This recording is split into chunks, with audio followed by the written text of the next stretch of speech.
On va commencer à tourner. Message d'Émilie. Ok. Oui, attention, ça tourne. Bonsoir à tous, bienvenue sur Monaco Info. Merci d'être au rendez-vous pour le best-of de la semaine. Vous avez manqué un de nos JT cette semaine, pas de panique. Nous vous offrons une séance de rattrapage, d'autant plus qu'une nouvelle fois, l'actualité a été dense cette semaine en principauté. Nous avons reçu notamment un homme heureux, le directeur chorégraphe des ballets de Monte-Carlo, Jean-Christophe Maillot, comblé de pouvoir retrouver son public. Nous avons aussi parlé de la réouverture du musée océanographique, du temps de l'Avent et ce compte à rebours avant le 25 décembre avec Monseigneur David, ou encore du sport avec le tennisman Luca Catarina ou le joueur de la Roca Team Damien Inglis. Sans plus attendre, voici le best-of de la semaine. Alors, le Haut Commissariat à la protection des droits, c'est une institution publique et indépendante qui a été créée en principauté il y a maintenant 7 ans et dont le rôle est d'offrir un recours amiable gratuit aux personnes qui soit ont des difficultés avec l'administration, donc difficultés qui peuvent être de tous ordres, soit des personnes qui sont en désaccord avec une décision administrative qui leur porte préjudice, ou des personnes qui se heurtent au silence ou à l'inertie des services administratifs, donc ils peuvent faire appel au Haut Commissariat, ou alors des personnes qui s'estiment victimes en principauté d'une discrimination injustifiée. Il y a évidemment des cas, ça arrive, dans lesquels la réclamation de la personne n'est pas justifiée. Et dans ce cas-là, nous avons aussi un rôle de pédagogie auprès de l'administré pour expliquer et rendre compte de la légitimité de la décision qui a été prise dans son dossier. Nous ne rendons pas de décision, nous rendons des avis ou des recommandations, mais par contre, nous avons toujours le devoir de convaincre. J'ai envie de vous dire que Monaco ne ressemble à aucun autre pays et il le prouve. Et cette fois-ci, il le prouve en plus divinement bien en permettant justement de conserver quand même une vie et culturelle, mais aussi les restaurants de manière intelligente, raisonnée. Et je crois qu'on ne peut que s'en réjouir et je sais que je fais beaucoup de jaloux dans le monde de la culture en général. À Monaco, comme toujours, on a réussi à faire quelque chose qui est plus original encore que les autres. La première aventure ça s'appelle BMC Streaming et ça va commencer à partir du 15 décembre et le public pourra venir voir un spectacle comme il ne le voit jamais, c'est-à-dire vous ne verrez pas le spectacle en soi, vous verrez tout ce qui se passe pendant le spectacle, autour du spectacle, on pourra suivre les danseurs dans les coulisses, se préparant, sortant de scène, souffrant parfois, se préparant, se maquillant, et puis voir le spectacle avec des angles de vue tout à fait originaux, et vous aurez le choix chez vous d'appuyer sur la caméra qui vous plaît, un peu comme pour la Formule 1, un peu comme le football. Eh ben, on va le faire aussi pour la danse et permettre au public de voir les choses de manière totalement nouvelle, totalement différente. Ah, c'était une finale incroyable, c'était époustouflant et c'était un immense honneur pour moi de représenter Monaco et de jouer avec cet orchestre et devant ce jury prestigieux et tant de monde, c'était vraiment incroyable. J'ai gagné bien plus que je ne l'espérais, bon, sauf la bourse, mais j'ai gagné bien plus que je l'espérais. Gauthier Capuçon, après le tournage, m'a d'ailleurs immédiatement proposé de faire un concert avec moi. Donc j'ai choisi ma sonate préférée et donc je communiquerai les dates prochainement. J'ai eu la chance de jouer avec cet immense orchestre. J'ai eu la chance de pouvoir présenter, de pouvoir vous interpréter ma deuxième pièce. Et pour moi, rien que là, j'ai déjà tout gagné. Et puis j'ai eu la chance aussi de rencontrer les autres prodiges qui sont tous des musiciens incroyables et ce sont de très bons amis à moi. Donc je suis juste très très heureuse. Un mot peut-être sur l'archéologie aussi dimanche. Comment arrive-t-on à se procurer comme ça de telles pièces? Parce que là aussi, il y a des pièces d'exception et très anciennes. Ce sont des pièces essentiellement romaines, antiques, ce sont des pièces égyptiennes. Et en réalité, ce sont des collections. Ce sont des gens qui, toute leur vie, ont collectionné et qui arrivent à une période de leur vie où ils veulent se débarrasser, entre guillemets, de leur collection. Ils veulent, si vous voulez, passer la main et ils choisissent la vente aux enchères parce qu'ils savent que ce sont des amateurs qui vont pouvoir profiter de tout ce qu'ils ont collectionné pendant toute une vie. C'est très bizarre parce qu'en fait, on dirait que les gens veulent se venger d'être enfermés et ils sont très présents. On a fait aussi quelques ventes en ligne qui ont fort bien marché. Oui, les habitudes des acheteurs ont changé, justement. Est-ce qu'il y a plus de ventes en ligne, par exemple, que de Oui, il y a beaucoup de ventes en ligne. Bon, nous, on a la chance de ne pas être confinés à Monaco et on fait très attention quand même. On a tout ce qu'il faut, le gel, les masques, etc. et la distanciation. Mais c'est vrai qu'il y a beaucoup de nos clients qui viennent habituellement, qui n'ont pas pu venir.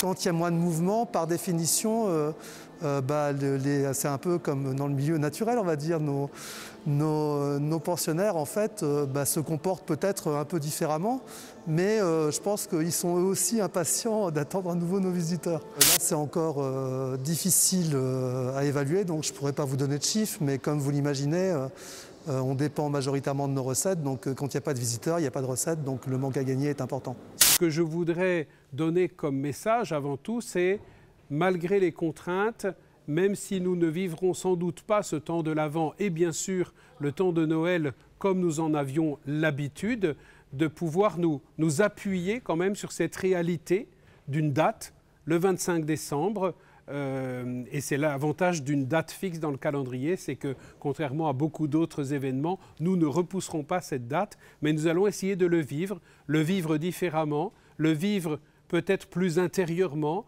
plus profondément, mais le vivre réellement. Pour donner au plus grand nombre la possibilité de venir rejoindre les célébrations, nous avons multiplié ces célébrations du 24 au soir jusqu'au 25, de façon à ce que chacun puisse trouver un lieu tout en respectant les contraintes sanitaires et les distances réglementaires dans nos églises. Il s'agit d'un programme qui est destiné à ce que les personnes qui s'occupent de personnes à domicile atteintes par ces maladies va se voir poser un certain nombre de questions pour établir un profil de troubles du comportement de son malade, et ensuite elle va avoir un professionnel qui va répondre à son questionnement sous forme d'une vidéo. L'objectif est d'expliquer aux familles, aux aidants les plus proches, pourquoi pas même aux professionnels, comment ça se passe, qu'est-ce qu'on peut faire pour prévenir ces troubles du comportement, qu'est-ce qu'on peut faire pour les prendre en charge. Donc il y a différentes solutions qui sont proposées, et effectivement, outre la meilleure compréhension, il y a aussi un problème de prévention des conséquences avant tout des troubles du comportement. La personne ne s'aperçoit pas qu'elle a des troubles de la mémoire, qu'elle a des troubles de la parole, de l'organisation de sa pensée, de la planification. Elle ne s'en aperçoit pas, elle n'en souffre pas beaucoup au début, par contre les proches en souffrent énormément. Et puis la seconde façon de vivre les choses, je caricature un peu, mais c'est quand même la réalité quotidienne, c'est que la personne se rend compte. Et là, elle se rend compte de la dégradation des capacités cognitives. C'est générateur d'anxiété, c'est générateur de dépression, c'est générateur de troubles de l'appétit, de l'alimentation, d'une perte d'autonomie, bien sûr.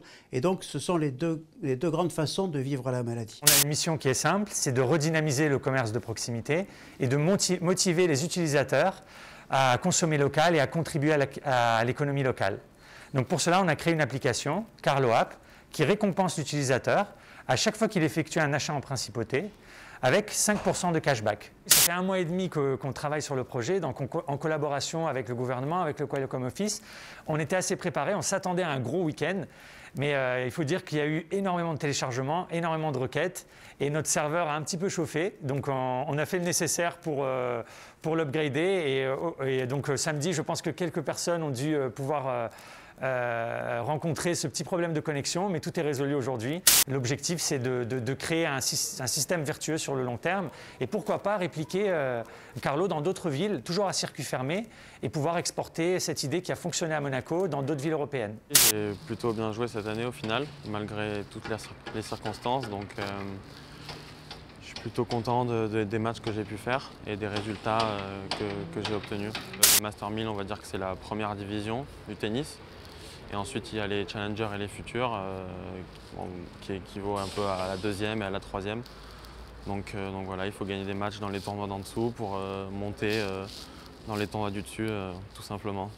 Et ça vous permet d'engranger des points pour le classement ATP? Voilà, et chaque match donne des points pour le classement ATP, exactement. Le classement est gelé, donc aucun joueur peut perdre de points. On peut seulement en gagner jusqu'à mars 2021. Donc on peut progresser en gagnant des tournois. Par contre, on ne peut pas perdre de points si on joue moins bien. Alors qu'en règle générale, il faut défendre les points qu'on a pris de l'année passée. C'est sûr que les JO, ça représente aussi un rêve et j'espère qu'un jour j'aurai la chance d'y participer. Et Tokyo, c'est pareil, on ne sait pas du tout, on ne sait pas encore si ça aura lieu ou pas. Si ça a lieu, ouais, j'espère faire partie du voyage. Et puis si ce n'est pas le cas, j'espère que ça sera pour les prochains. Donc, pour Paris. Mais c'est sûr que les JO, ça a une saveur particulière et c'est un grand rêve. On est 12 joueurs, 13 joueurs, donc c'est important que tous on se soutienne et qu'à tour de rôle, il y en a qui vont faire des mauvais matchs. À tour de rôle, c'est notre but, d'épauler notre coéquipier à tour de rôle et justement d'arriver à soutenir l'équipe et qu'on arrive à un niveau parfait. Merci beaucoup Damien d'avoir été avec nous ce soir et puis bon courage, bonne chance pour les matchs qui arrivent. Merci beaucoup, merci bien. Merci à vous Damien, ainsi qu'à tous nos invités de la semaine d'avoir été avec nous. Avant de nous quitter, petit détour sur internet avec le best-of des réseaux sociaux. On débute, vous allez le voir, avec une vidéo en lien avec l'actualité. À défaut du ski, il y a la luge, regardez.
Ce best-of est à présent terminé. Merci de nous avoir suivis. Lundi, le JT reprend ses droits avec toujours plus de reportages et d'invités pour vous informer. À très vite sur Monaco Info.